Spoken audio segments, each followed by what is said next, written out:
Sostinės priemiestyje varžėsi Vilniaus ir Kauno motociklininkai.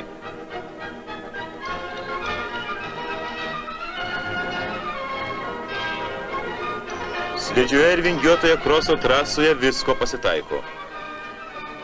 Šį kartą pavyko gana lengvai įsisukti. Blogiau sustoti trasoje. Paskutinis posūkis, dar keli metrai iki finišo. Pergalė atiteko sostinės motosporto mėgėjams.